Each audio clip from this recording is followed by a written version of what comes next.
അസ്സലാമു അലൈക്കും വറഹ്മത്തുള്ളാഹി വബറകാതുഹു. മുഹറം 5 സയ്യിദ് SMK തങ്ങൾ വഫാത്ത് ദിനം. തൃശൂർ ജില്ലയിലെ താണിശ്ശേരിയിൽ വലിയകത്ത് വീട്ടിൽ ബാലവി കുടുംബത്തിൽ സയ്യിദ് അങ്ങാടിപ്പുറം മുത്തുക്കോയ തങ്ങളുടെ 5ാമത്തെ മകനായിട്ടാണ് മഹാനവറുകൾ ജനനം കൊള്ളുന്നത്.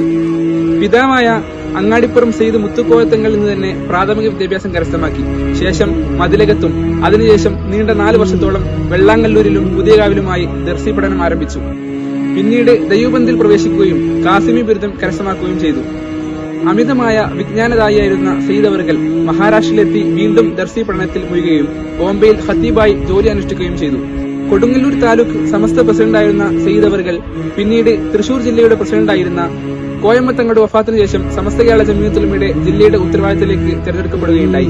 അധികം സ്ഥാനമാനങ്ങൾക്കോ പദവികൾക്കോ തീരെ ആഗ്രഹമില്ലാതിരുന്ന സയ്യിദ് അവറുകളെ പലവരും സമസ്ത കേരള ജംഇയ്യത്തുൽ ഉലമയുടെ മഹോന്നതരായ പണ്ഡിതന്മാർ കേന്ദ്ര മുശാവറിലേക്ക് ക്ഷണിച്ചിട്ടുണ്ടായിരുന്നെങ്കിലും അതെല്ലാം വളരെ പുഞ്ചിരിയോടുകൂടെ തിരസ്കരിക്കുകയായിരുന്നു. പിന്നീട് സമസ്ത കേരള ജംഇയ്യത്തുൽ ഉലമയുടെ കേന്ദ്ര മുശാവർ അംഗമായിരുന്ന ഷെയ്ഖുന തൊയ്യൂർ ഉസ്താദിന്റെ നിര്യാണത്തെ തുടർന്ന് ജില്ലാ കമ്മിറ്റിയുടെ അമിതമായ സമ്മർദ്ദത്തിന് വൈകിക്കൊണ്ട് സമസ്ത കേരള ജംഇയ്യത്തുൽ ഉലമയുടെ കേന്ദ്ര മുശാവർ അംഗമായി അദ്ദേഹം തെരഞ്ഞെടുക്കപ്പെടുകയാണ്.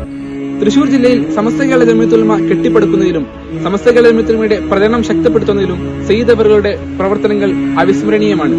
2018 മുഹറം 5-നാണ് മഹാനായ സയ്യിദ് മുഹമ്മദ് കോയ തങ്ങൾ ബാലവി എന്ന SMK തങ്ങൾ വിട പറയുന്നത്.